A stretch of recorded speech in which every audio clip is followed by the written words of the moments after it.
Email করেছেন আমাদেরকে, আমি তার ইমেইলটাই তার মতো করে আমি পড়ে শোনাবো। তো আমাদেরকে দেখতে পাচ্ছি যিনি লিখেছেন, তিনি লিখেছেন যে হ্যালো, আসসালামু আলাইকুম রাসেল ভাই এন্ড মাসুম ভাই, আশা করছি ভালোই আছেন। আমি ভূত এফএম-এর রেগুলার শ্রোতা। আমার সেমিস্টার ফাইনাল চলার কারণে আমার পক্ষে স্টুডিওতে আসা সম্ভব না, এবং আমি দুঃখিত যে প্রাইভেসির কারণে আমি আমার পুরো পরিচয় দিতে পারছি না। আমি বর্তমানে একটি ইঞ্জিনিয়ারিং ভার্সিটির 3য় পর্বে অধ্যয়নরত। আজকে আমি আমার এবং আমার পরিবারের সাথে ঘটে যাওয়া ঘটনা আপনার সাথে শেয়ার করতে যাচ্ছি। আমার ঘটনাটি একটু বড়, আশা করি পুরো ঘটনাটি পড়ে শোনাবেন। আমার ঘটনা, আমার সাথে ঘটে যাওয়া ঘটনাগুলো কোনো একটি ঘটনা নয়, এটি আসলে অনেকগুলো ঘটনার সমষ্টি বলতে গেলে। আমি একদম ছোটবেলায় ঘটনা দিয়ে শুরু করি। তখন আমি পড়ি ক্লাস 1-এ। আমাদের বাসার সামনে একটি ছোট মাঠ ছিল, যেখানে আমরা বন্ধু-বান্ধব মিলে ক্রিকেট খেলতাম। একদিন খেলার মাঝে আমি আউট হয়ে যাই, ফলে ব্যাটটা পরের ব্যাটসম্যানকে দিয়ে স্ট্যাম্পের পেছনের দেয়ালে হেলান দিয়ে পরের ম্যাচের জন্য ওয়েট করতে থাকি। প্রায় 3-4 মিনিট হেলান দিয়ে দাঁড়িয়েছিলাম। আমার কেন যেন মনে হচ্ছিল যে কোনো নরম পেটের উপরে হেলান দিয়ে দাঁড়িয়ে আছি। আমি ভেবেছিলাম পেছনের দেয়ালে মোষের কলোনির কারণে এরকম হতে পারে, এবং তাই তো এতটা পাত্তা দেয়নি প্রথমে। পরে মনে হওয়া শুরু হলো যে নরম জিনিসটা একটু ওপর নিচ হচ্ছে, যেমনটা মানুষ নিঃশ্বাস নিলে হয়। এবার আমি একটু ভয়ে পেছনে ঘুরে আমার গায়ের নিচে কোনো পোকামাকড় পড়লো কিনা তাই দেখি। পেছনে ঘোরার সাথে সাথে আমি উল্টে মাটিতে পড়ে যাই। দেখি যে দেয়ালটা আমার থেকে মিনিমাম 4-5 হাত দূরে ছিল। যখন আমি অন্য কিছুর উপরে হেলান দিয়ে দাঁড়িয়েছিলাম, সেই দেয়ালটা মনে করে, অর্থাৎ আমি যেটাতে হেলান দিয়েছিলাম সেটা, অর্থাৎ উনি যেটাতে হেলান দিয়েছিলেন সেটাতে কোনো দেয়ালই ছিলই না। দেয়ালটা বেশ 4-5 হাত দূরে ছিল। আমার কাছে বলতে গেলে তখন শুধু আমার সমবয়সী একজন বন্ধু দাঁড়িয়েছিল, যে কিনা তাও কমপক্ষে 8-10 হাত দূরে দাঁড়িয়ে আছে উইকেট কিপার হিসেবে। আমি অদৃশ্য কার বা কিসের ওপর এতক্ষণ দাঁড়িয়েছিলাম আমি আজও জানি না। এর পরের ঘটনায় যাচ্ছি। এটা শুধু আমি না, আমার পুরো ফ্যামিলি ফেস করে। আমার বাবা পেশায় একজন ডক্টর। হয়তোবা ওনার কারণেই আমাদের মাঝে ভূত, জিন বা প্যারানরমাল কোনো বিষয় নিয়ে বিশ্বাসের চাইতে বৈজ্ঞানিক যুক্তিটাই বেশি যুক্তিযুক্ত মনে হয়েছে। আমি ঘটনায় আসি। আমরা তখন আগের বাসাটি ছেড়ে দিয়ে নতুন বাসায় উঠি। বাড়ির সামনে বড় একটি মাঠ ছিল, মাঠটি ঘেরা ছিল বাউন্ডারি ওয়াল দিয়ে, ফলে কেউ ঢুকতে পারত না। মাঠের আকৃতি ছিল একটা ফুটবল ফিল্ডের মতো। আমাদের বাড়ির সাথে কয়েকটা ছোট লিচু গাছ, তারপরে ওই মাঠ, তারপরে বাড়ির মেইন গেট।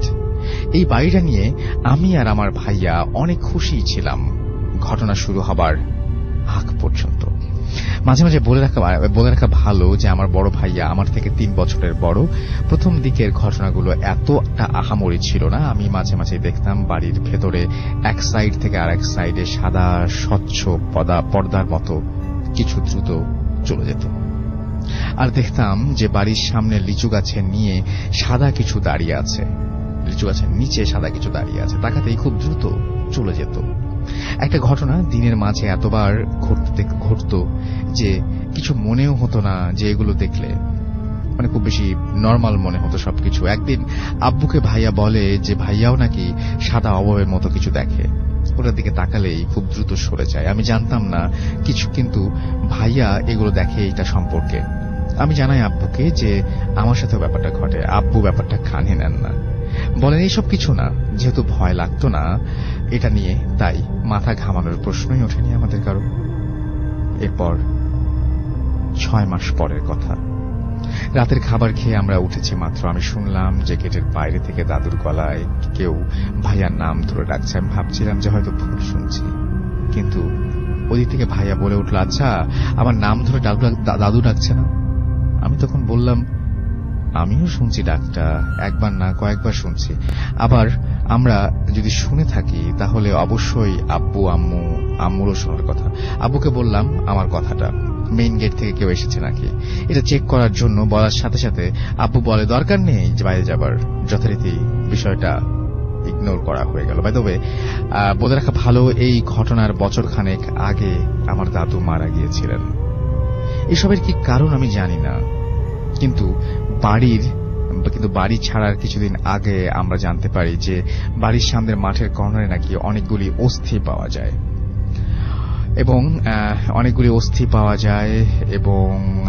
এবং এখানে যেটা ব্যাপারটা ঘটেছিল অনেক আগেই বলতে হবে যে অনেক লাশগুলো যুদ্ধেরও আগের বলে মনে করা হয়, কারণ যুদ্ধের সময় জায়গা ছিল পুরো জঙ্গল, আর যুদ্ধের সাথে সম্পর্কিত হলে আশেপাশের কিছু জানার কথা ছিল বা বধ্যভূমি হিসেবে পরিচিতি লাভ করার কথা ছিল। এই লাশের সাথে কি সম্পর্ক ঘটনার তা জানি না, কিন্তু সবাই লাশের কথা উল্লেখ করে বলে আমিও করলাম। যেমনটি আমি বলেছি যে আমার কোনো ঘটনা একটি ঘটনা না, এখানে অনেকগুলো ঘটনার মতন। তাই পরের ঘটনায় যাচ্ছি। আমার বাসা ছেড়ে নতুন বাসায় উঠি। এটা বলতে গেলে একটা অ্যাপার্টমেন্ট, একটা ফ্লোরে 2টা করে ইউনিট। আমাদের পাশের ইউনিটে একটা ফ্যামিলি থাকতো। যাই হোক, আমরা নতুন বাসায় ওঠার পর ভালোই যাচ্ছিল দিনগুলো। আমাদের ফ্ল্যাট ছিল টপ ফ্লোরে। ভেতরে বেশি আলো আসার জন্য বাসার ছাদের মাঝে একটা বড় গ্রিল দিয়ে ঘেরা ছিল। লাইট পাসিং পিভিসি শীট দিয়ে তৈরি করা একটা ফাঁকা জায়গা ছিল। আমরা 2 ফ্ল্যাট মিলেই শেয়ার করতাম ওই ভেন্টিলেটরটা। একদিন রাতে 2টার দিকে আমাদের ঘুম ভেঙে যায়। কে যেন ওই ভেন্টিলেটরে খুব জোরে কিছু দিয়ে পাড়ি দিচ্ছে। 2 ফ্ল্যাটের সবার ঘুম ভেঙে যায়। সবাই মিলে ভেন্টিলেটরের কাছে আসার পরেও শব্দটি চলতেই থাকে। আমরা নিচ থেকে চিৎকার করি যে কে শব্দ করছে, কোনো জবাবই আসে না। একসময় খুব বিরক্ত হয়ে ছাদের চাবি নিয়ে যাওয়া হয়, এবং বলে রাখা ভালো যে ছাদে গেট বন্ধ ছিল, আর চাবি শুধু আমাদের 2 ফ্যামিলির কাছেই থাকতো। আমরা শব্দ শুনতে শুনতেই ছাদে যাই। গেট খোলার সাথে সাথে শব্দ বন্ধ হয়ে যায়, আর ছাদে গিয়েও দেখি কেউ নেই। চারিদিকে দেখা হলো, কেউ নেই। এত দ্রুত কিভাবে পালাবে জানা নেই, কারণ ছাদের গেট খুললেই চোখের সামনে ভেন্টিলেটর, আর ছাদটাও বিশাল। ধরলাম যে কেউ দৌড়িয়ে পালিয়ে গেল, কিন্তু গেলটা কই? চোরের তো উঠতে পারার কথা না, বা ফ্ল্যাশের মতো স্পিড থাকার কথা না। আর প্রথম কথা হলো যে চোর তো নিঃশব্দে কারো বাড়িতে ঢোকার কথা না। বাড়ির বাইরে ঘুম থেকে তুলে চুরি করার মাঝে কোনো যৌক্তিকতাও নেই। আর এই ঘটনাটি কয়েকবার ঘটে। পরের বার একই রকম শব্দ হলে সবাই ভেন্টিলেটরের নিচে এসে দাঁড়াতো। কেউ দেখতো যে ছাদে, কিন্তু কেউ ছাদে যাওয়ার আর সাহস করেনি। এই বাড়িতে কয়েকবার জিনিসটা ঘটেছে, সেটা হচ্ছে যে রান্নাঘরের জিনিসপত্র নিজে নিজে পড়ে যেত র‍্যাক থেকে। একদিন আম্মুর সাথে রান্নাঘরে কি যেন একটা নিয়ে কথা বলছিলাম, হঠাৎ পেছনে রাখা পাতিল দেয়ালের সাথে খুব জোরে ধাক্কা খেয়ে বেশ উঁচু থেকে মাটিতে পড়ে যায়। আমি বিষয়টা আসলেই হতচকিত হয়ে যাই, এবং আম্মু বলল যে এটা কিছু না, অনেকবারই নাকি এভাবে মাটিতে পড়ে গেছে। আমি বিষয়টি আসলেই হতচকিত হয়ে যাই। আম্মু বলল যে এটা কিছুই না, অনেকবারই নাকি এরকম হয়েছে। এবং ওই বাড়ির আরেকটা ঘটনা বলি। আমি আমার ভাইয়া ছোটবেলা থেকেই একসাথে ঘুমাতাম এক বেডে, কিন্তু ভাইয়ার এইচএসসি এক্সামের আগে আমি রুম চেঞ্জ করি, আমি গেস্ট রুমে চুজ করি। আমার মা অনেক রাতে তাহাজ্জুদের নামাজ পড়তেন। আমাকে শুধু একবার বললেন যে গেস্ট রুমে ঘুমাতে পারবো নাকি একা একা। আমি ভাবলাম যে নিজের রুমে টিভি আছে, তার উপরে আম্মু অনেক রাত পর্যন্ত জেগে থাকে ভাইয়ার পরীক্ষার জন্য, ভাইয়াও 3টা-4টার আগে ঘুমোতে যায় না, এটাতে কারো কিভাবে সমস্যা হতে পারে। মজাতেই রাজি হয়ে গেলাম গেস্ট রুমে। হঠাৎ এক রাতে ঘুম ভেঙে যায় আমার। কি যেন বিছানায় খুব জোরে জোরে ঝাঁকি দিচ্ছে। আমি ভূমিকম্প মনে করে দৌড়িয়ে ভাইয়ার রুমে যাই। দেখি ভাইয়া স্বাভাবিকভাবে পড়ছে, এবং আমি বলি যে কোনো ভূমিকম্প হয়েছে নাকি? ভাইয়া বলল যে না, ভূমিকম্প তো হলে টের পেতাম, কিন্তু খাট যেভাবে কাঁপছিল এভাবে ভূমিকম্প হলে হয়তো বাড়িটাই ধুলোয় মিশে যেত। কিন্তু এটাই শেষ ছিল না, এরপরে আরো 15-20 বার একই ঘটনা ঘটেছে, এবং পরবর্তী 1 বছরেই ঘটেছে ওই রুমে। ঘুম ভেঙে যেত, একটু ভয় লাগতো ঠিকই, কিন্তু টিভিটা অন করে আমরা সেটা থেকে রেহাই পেতাম আর কি। টিভিটা অন করে আছে এবং আমরা ঘুমিয়ে যেতাম। অন্য একদিন রাতে আমার ঘুম ভেঙে যায় প্রচন্ড শব্দটা এত জোরে ছিল যে আমি প্রায় মশারি ছিঁড়ে বেরিয়ে এসেছিলাম রুম থেকে। শব্দটা এত জোরে হয়েছিল যে কানের পর্দায় তালা লেগে গিয়েছিল আমার। শুধু একটা ভোঁ ভোঁ চিঁচি শব্দ শুনছিলাম আমি, এবং আমি ভেবেছিলাম যে রাস্তায় হয়তো কেউ বোমা ফাটিয়েছে, কিন্তু যথারীতি অন্য রুমে গিয়ে দেখি সবাই ঘুমিয়ে মগ্ন, এবং কোনো ধরনের কোনো শব্দের ব্যাপার তারা শোনেনি। পরে আরেকটা ঘটনায় যাই। তখন সকালবেলা 10টা বাজে, এবং রোজার ভিতরে একদিন ভাইয়া পাশের রুমে পড়ছিল, আমি টিভি দেখছিলাম। আম্মু বুয়াকে নিয়ে ডাইনিং রুম পরিষ্কার করছিল। আমি ডিসকভারিতে একটা শো দেখছিলাম এবং সোফায় বসেছিলাম। হঠাৎ শুনলাম খুব জোরে কেউ কোন একটা সোফাকে রুমের মেঝেতে ঘষা দিতে দিতে দেয়ালের দিকে ছুড়ে দিল। আমার সামনেই সব আওয়াজ ছিল, আমি কোনো সোফা নড়তেও দেখি নাই, ঘষা খেয়ে দেয়ালে ধাক্কা লাগাতো দূরের কথা এবং দূরের ব্যাপার। এবং ইনস্ট্যান্টলি খুব রুম থেকে দৌড়িয়ে বের হয়ে ভাইয়া রুমে ঢুকলাম আমি, এবং ভেবেছিলাম যে রুমে কোনো মানে কোনো ধরনের কোনো সাপ ঢুকেছে, কারণ আমি সাপের উপর একটা শো দেখছিলাম। আসলে ভূতের কনসেপ্টটা কখনো মাথাতেই আসেনি, আর এই জন্যই আমার কাছে মনে হচ্ছে। এবং আমি রুমে ঢুকে কিছু বলার আগেই ভাইয়া বলল যে সোফায় এত জোরে শব্দ কিসের। আমি সোফা রুমেই ছিল এবং আমি এই জন্য ভেবেছিলাম যে পুরো ঘটনা ভাইয়া রুম থেকে আম্মুকে জিজ্ঞেস করলো কোনো শব্দ পেয়েছে কিনা। আম্মু হ্যাঁ অনেক জোরে শব্দ পেয়েছে এরকম একটা কিছু বললো, এবং আম্মু যথারীতি এটাকেও কাটিয়ে দিল। তো এরকম অনেকগুলো ঘটনা তিনি শেয়ার করেছেন এবং অনেকগুলো ঘটনা তার সাথে ঘটেছে, এবং তিনি লাস্টে বলেছেন যে আমার কোনো ধারণা নেই যে আমি আমার পরিবারের সাথে ঘটে যাওয়া ঘটনাগুলোর কারণ কি। এর অবশ্যই কোনো বৈজ্ঞানিক ব্যাখ্যা আছে এবং আমি সেটা নিয়ে শিওর না এই টেকনোলজি এখনো উন্নত হয়নি যে সবকিছুর ব্যাখ্যা আমি পাবো। যদি ভালো লাগে তাহলে পড়ে শোনাবেন। আমি শুনলাম এবং আপনি আপনার নাম উল্লেখ করতে নিষেধ করেছেন, সুতরাং আমি আপনার নাম উল্লেখ করলাম না। এবং আমার কাছে এই মুহূর্তে একটা ইমেল রয়েছে, আমি সেই ইমেলটা একটু পড়তে চাই। এই ইমেলটাও আপনারা একটু মন দিয়ে শুনবেন যারা শুনছেন এই মুহূর্তে। আমি জানি সবাই মন দিয়ে শুনছেন, তারপরেও বললাম আর কি।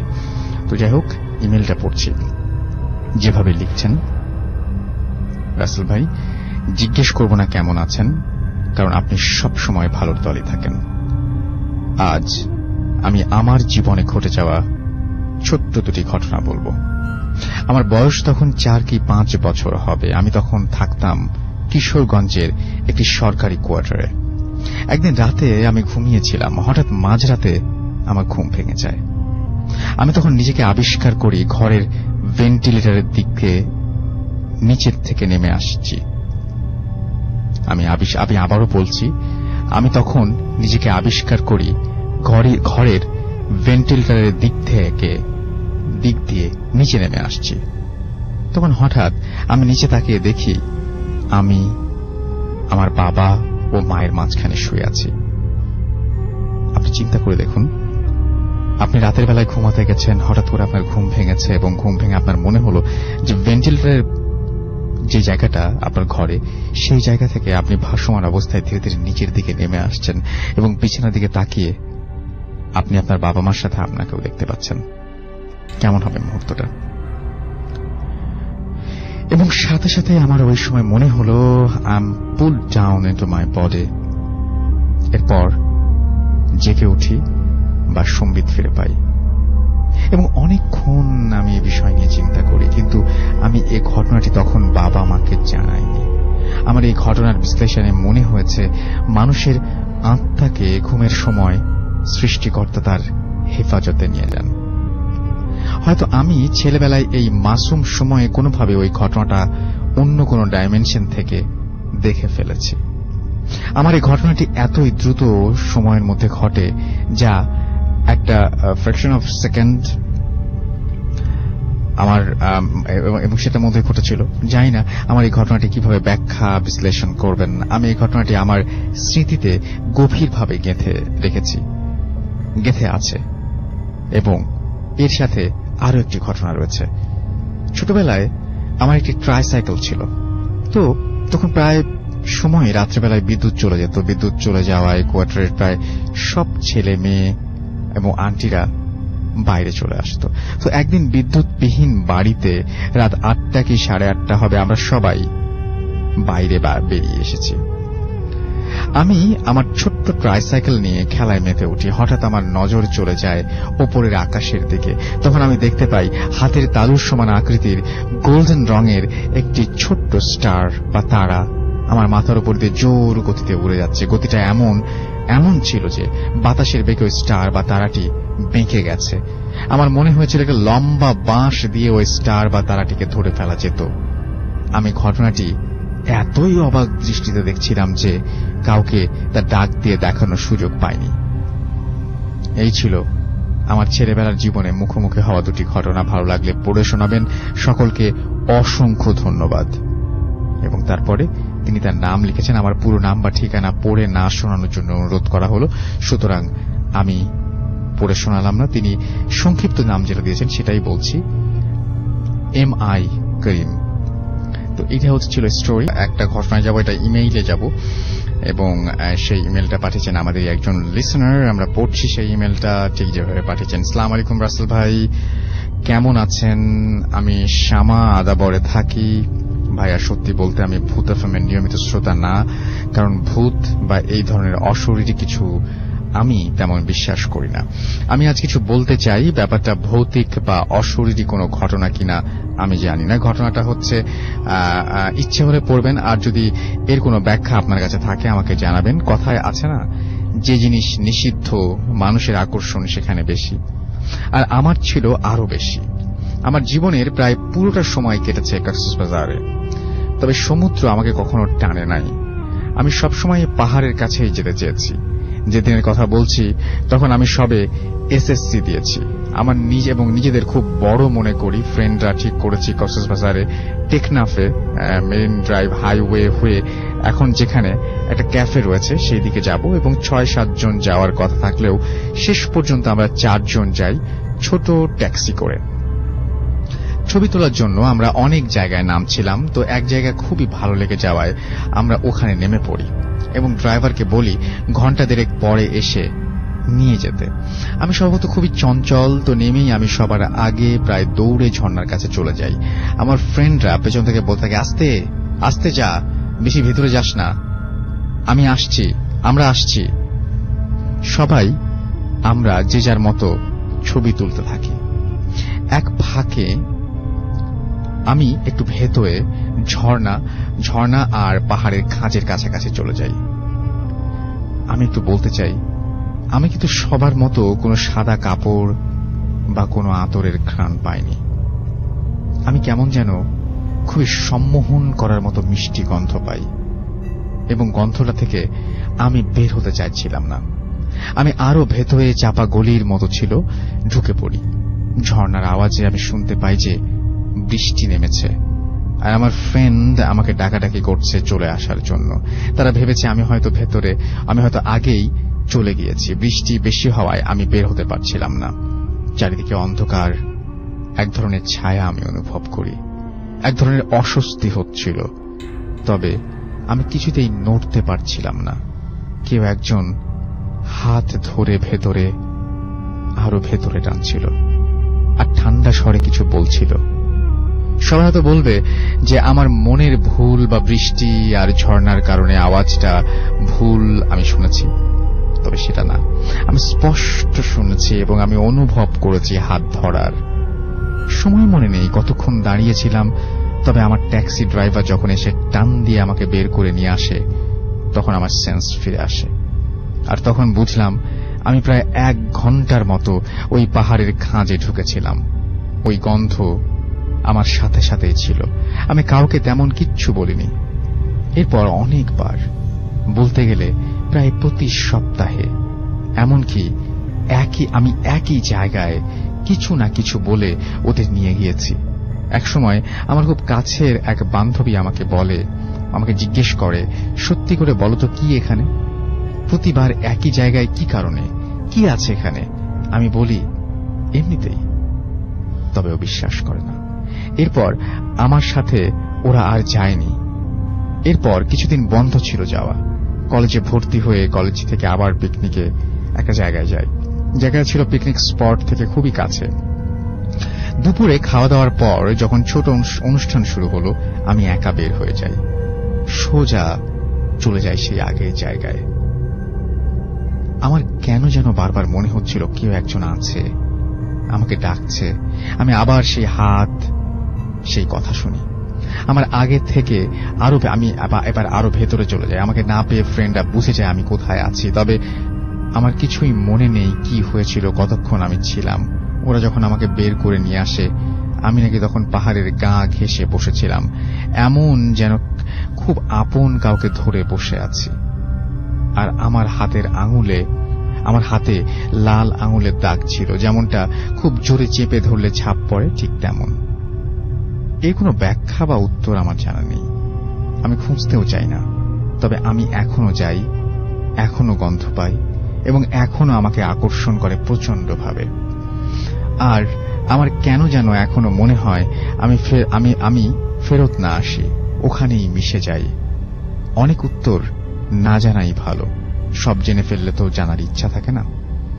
আপনাকে বললাম কোনো রহস্য উত্তর জানতে নয়, এই প্রচন্ড অনুভূতির কোনো ব্যাখ্যা কি আপনার আছে তাই জানতে।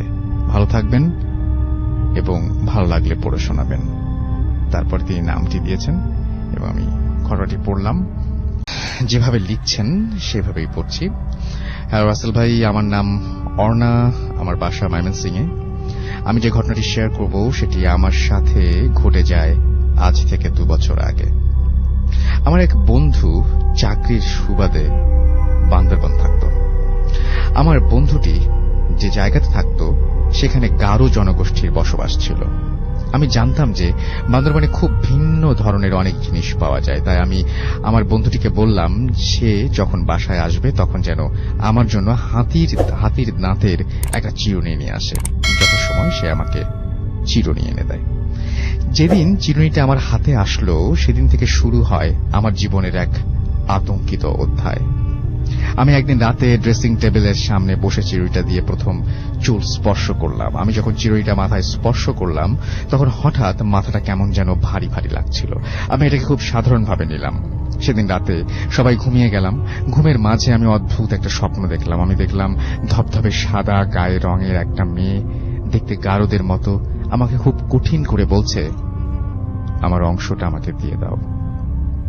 এই স্বপ্নটাকে আমি খুব সাধারণভাবে নিলাম। এর পরের দিন রাতেও আমি একই স্বপ্ন দেখলাম, কিন্তু আমি কিছুই বুঝতে পারলাম না কেন এই মহিলা আমাকে প্রতিদিনই বলছেন যে আমার অংশটা আমাকে ফিরিয়ে দাও।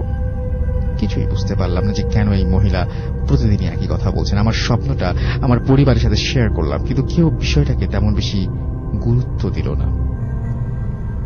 তৃতীয় দিন আমি আবার স্বপ্নটা দেখলাম এবং আমি দেখলাম যে আমাকে সেই মহিলা আবারও বলছেন, আমার অংশটা ফিরিয়ে দিলে না, ফিরিয়ে না দিলে তোমার ক্ষতি হবে।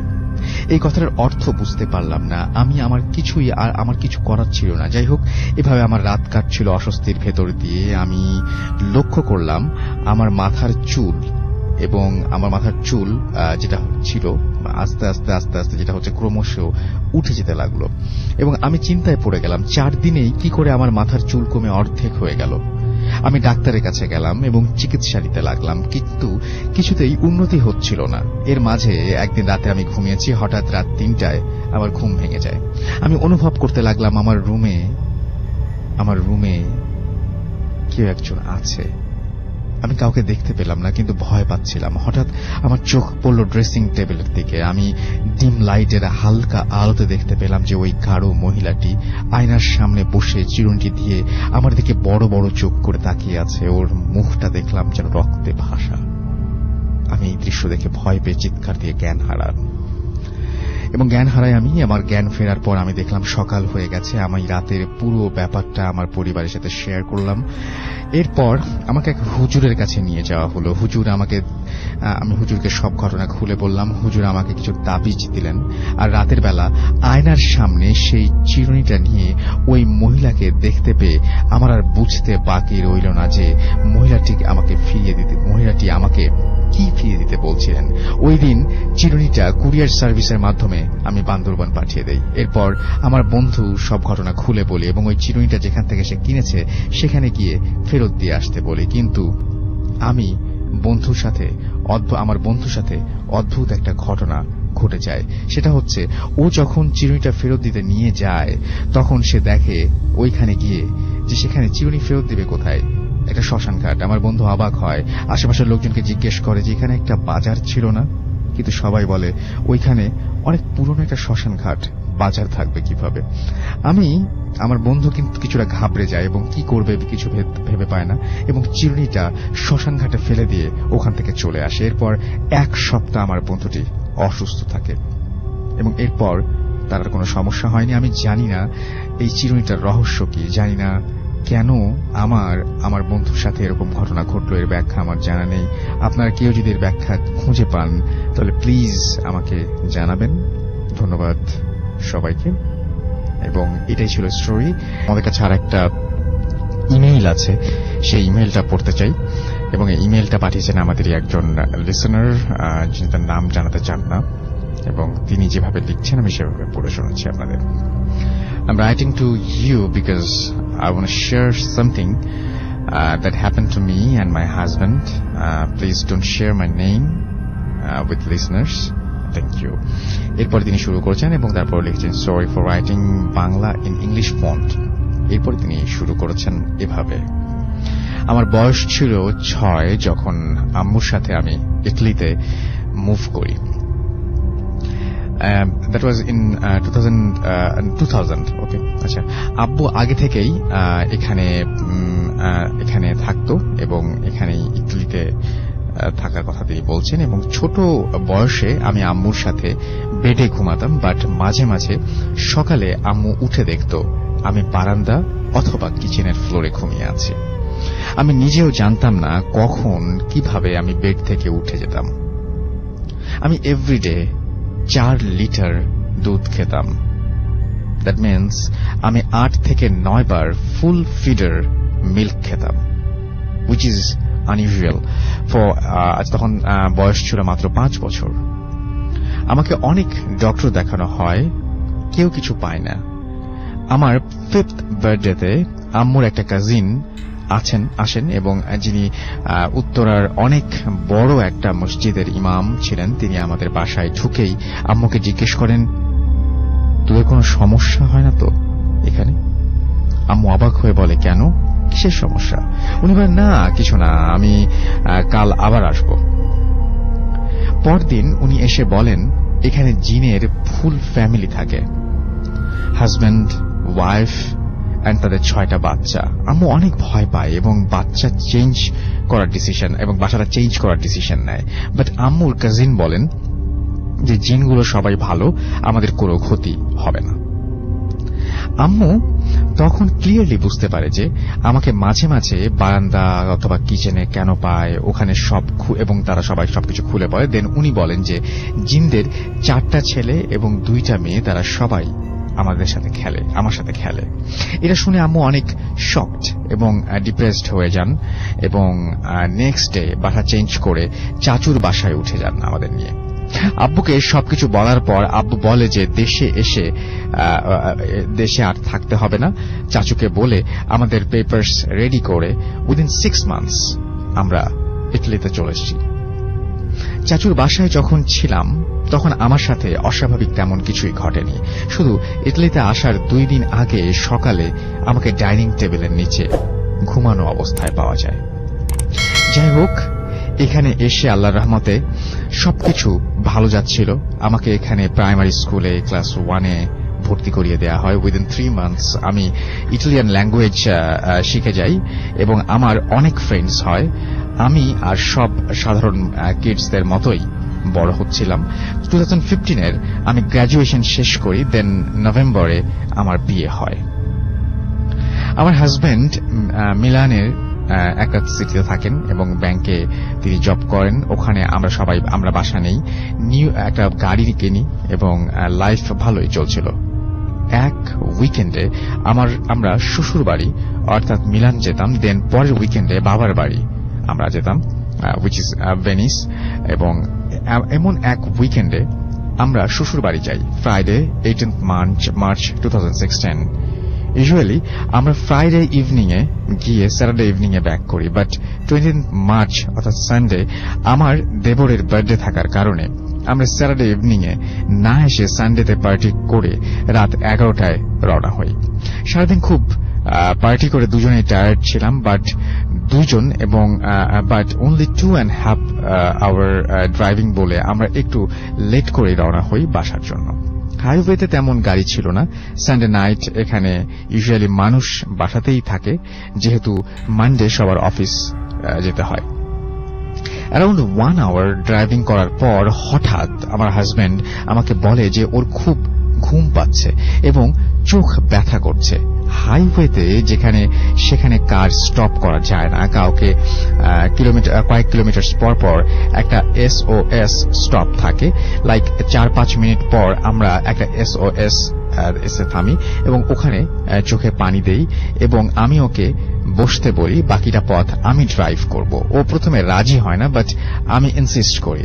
আল্লাহর নাম নিয়ে গাড়ি স্টার্ট করি, এবং যেতে শুরু করি এবং লাইক আচ্ছা এবং আমরা সবাই যেটা করি সেটা কিছুক্ষণ যাওয়ার পর রোডের মাঝখানে অনেক বড় একটা ছায়া দেখতে পাই। মনে হচ্ছে যে রোড সাইডে কেউ দাঁড়িয়ে আছে, তার ছায়া পড়েছে রোডের ঠিক মাঝামাঝি, কিন্তু হাইওয়েতে মানুষ দাঁড়িয়ে থাকবে এটা ইম্পসিবল। আমি এটা মাথায় নেই না, ওকেও কিছু বলি না। বাট আশ্চর্যের ব্যাপার হলো ওটা দেখার সাথে সাথে হঠাৎ আমার এত ঘুম পাচ্ছিল যে মনে হচ্ছিল আর চোখ খোলা রাখতে পারবো না, এই বুঝি চোখ বন্ধ হয়ে আসলো। ও ব্যাপারটা বুঝতে পেরে আবার আমাকে বলে নেক্সট ইমার্জেন্সি স্টপে থামতে। আমি তাই করি। দুজনেই এখন গাড়ি থেকে বের হয়ে দাঁড়িয়ে আছি। আমি ভাবছিলাম ওকে বলবো কিনা, ভাবতে ভাবতেই ও বলা স্টার্ট করলো যে ও যখন ড্রাইভ করছিল তখন নাকি পরপর 3টা ছায়া দেখেছে। আমি ভয় পাবো বলে আমাকে কিছু বলেনি। দেন আমিও শেয়ার করি যে আমিও দেখেছি এবং তারপর থেকেই আমার এমন ঘুম পাচ্ছে। ও অনেক ভয় পায়, বাট আমার তেমন ভয় লাগে না এবং বলতে থাকে যে পানি নিয়ে মুখ ধুয়ে ওকে বলি যে চলো আমার ঘুম শেষ, আর 45 মিনিটস মতো লাগবে, আমি ড্রাইভ করতে পারবো।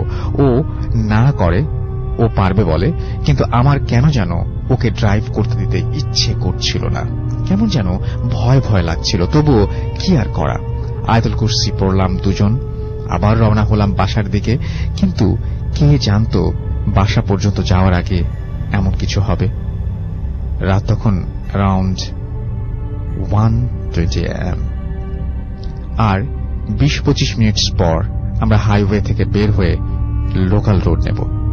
দেন 5 মিনিটস পরেই বাসা। গান শুনছিলাম। আমার তো তখনই ঘুমের ঘোরটা কেটে গিয়েছে। ঠিক তখনই আমার হাজব্যান্ড ভয়ঙ্কর ভাবে একটা চিৎকার দিয়ে রোডের মাঝখানে গাড়ি স্টপ করে ফেলল। 140 km/h স্পিডে থাকা একটা গাড়ি হঠাৎ ব্রেক করে সামনের দুজনের যা অবস্থা হয় তাই হলো। যদি ব্রেক করে তাহলে যা হওয়ার কথা তাই হলো। আমাদের ফেসের ফ্রন্টে বাউন্স করে 2টা এয়ার ব্যাগ বের হয়ে আসলো এবং আমরা সেন্সলেস হয়ে গেলাম। অ্যারাউন্ড 5:30 AM আমরা চোখ খুলে একটা হসপিটালের বেডে নিজেদের আবিষ্কার করলাম। দেখি একজন নার্স আমাদের জিজ্ঞেস করছে আমি একটু বেটার ফিল করছি কি না। প্রথমে অবাক হয়ে তাকিয়ে থাকলাম তার দিকে, বুঝতে পারছিলাম না কি বলবো। আমি এখানে কেন আসলাম, কখন আসলাম, কিছুই মনে করতে পারছিলাম না। কয়েক সেকেন্ড পর আমি কান্না করা স্টার্ট করলাম এবং আমার হাজবেন্ডের কথা জিজ্ঞেস করলাম। নার্স বলল ও ঠিক আছে, ঘুমাচ্ছে। তোমাদের দুজনেই একসাথে এত জ্বর এসেছে যে ড্রাইভ করে না এসে তোমরা অ্যাম্বুলেন্স কল করলেই পারতে। আমি নার্সের কথা শুনে শুধু বললাম আমি ওর কাছে যাব। সে আমাকে নিয়ে গেল। নার্স ওকে আস্তে আস্তে করে ডাকলো আর ও জেগে গেল। দেন ও আমাকে দেখে অনেক কান্নাকাটি করতে থাকলো এবং সরি বলতে লাগলো। নার্স আমাদেরকে জানালো যে ডক্টর নাকি বলেছে যেহেতু জ্বর তেমন নেই আমরা চাইলে বিকেলে বাসায় চলে যেতে পারি এবং 3 দিনের মেডিকেল মেডিসিন প্রেসক্রাইব করলো। আমি আর আমার হাজব্যান্ড আমরা দুজনের দিকে তাকিয়ে বললাম যত তাড়াতাড়ি বাসায় যেতে পারি ততই ভালো। হসপিটালে কে থাকতে চায়, বিকেলেই চলে যাব। ও আমাকে কিছু না বলে আমার দিকে তাকিয়ে থাকলো। আমি জিজ্ঞেস করলাম কি হয়েছে, তুমি জানাবা? ও বলল এটা কি হলো আমাদের সাথে। নার্স বলল আমরা নাকি হাই ফিভারের জন্য এখানে এসেছি। আমি নাকি ওদেরকে বলেছি যে আমি ড্রাইভ করে এই পর্যন্ত এসেছি। কিভাবে সম্ভব? আমরা তো অ্যাক্সিডেন্ট করলাম, তারপর কি হলো আমি তো কোনোভাবেই মনে করতে পারছি না। আমি শুধু বললাম জানি না। আমরা হসপিটাল থেকে বের হয়ে আমাদেরই গাড়ি নিয়ে বাসায় এসেছি। গাড়ির কোনো এয়ারব্যাগ বের হয়নি, সব ঠিকঠাক আছে। Each and every single thing is just okay. আমাদের ক্লিয়ারলি মনে ছিল we had an accident. কোনো ভুল থাকতে পারে না, কোনো ভুল হতে পারে না। যাই হোক, বেশ কয়েকদিন এটা নিয়ে দুজন খুব ভাবলাম। আম্মু ছাড়া আর কারোর সাথে শেয়ার করিনি, আর কাউকে বলিনি অ্যাক্সিডেন্টের কথা। আম্মু তার ইমাম কাজিমকে বলার পর উনি জানান যে উনি নাকি দেখেছেন যে ছোটবেলায় যে জিনগুলো আমার সাথে খেলা করত সেই জিনের ভেতর 4 জন আমার হাজবেন্ডের ক্ষতি করতে চেয়েছিল আর 2 জন আমাদেরকে উপকার করতে চেয়েছিল, তাই আমরা হসপিটাল পর্যন্ত যেতে পেরেছি। আর আমাদের নাকি কোনো অ্যাক্সিডেন্ট হয়নি, ওরা নাকি ভয় দেখিয়েছে। আসলে ব্যাপারটা এখনো আমার কাছে ক্লিয়ার না। আমরা এখনো বুঝে উঠিনি যে আসলে কি হয়েছিল। যাই হোক, অগাস্টে আম্মু ব্যাক করে, তার কাজিন আমাদের জন্য পানি পড়ে দেয় যে আমরা পরপর 6 দিন খাই ফজরের আজানের আগে। এখন পর্যন্ত আল্লাহর রহমতে আর কিছু ঘটেনি আমাদের সাথে, and I pray যেন না ঘটে। and that's it, just felt like sharing. Thank you. এরপরে তিনি নাম লিখেছেন, নামটা আমি পড়তে পারছি না। অ্যান্ড এটা ছিল স্টোরি, আমার কাছে খুব অদ্ভুত লেগেছে। এবং তারা 2জনেই জানেন যে তারা অ্যাক্সিডেন্ট করেছিলেন, বাট তারা যখন চেতনা ফিরে পান তখন তারা দেখেন হসপিটালে, তখন সবকিছু ঠিকঠাক ছিল যে আমরা অ্যাক্সিডেন্ট করে এখানে এসেছি। বাট যখন নার্সের কথা শুনলেন যে তারা কেউ আসলে অ্যাক্সিডেন্ট করেনি, হসপিটালে নাকি হাই ফিভার নিয়ে গাড়ি চালিয়ে এসেছেন, তারা কি জ্বরের ঘরে সবকিছু দেখেছেন, এগুলো কি সব কল্পনা ছিল নাকি আসলেই অন্যরকম কোনো কিছু ঘটেছিল? আর জ্বর আসলেই হঠাৎ করে এত জ্বর আসবেই বা কেন, আর এরকম সবকিছু ঘটবে বা কেন, জিনিসটা আমার কাছে ক্লিয়ার না।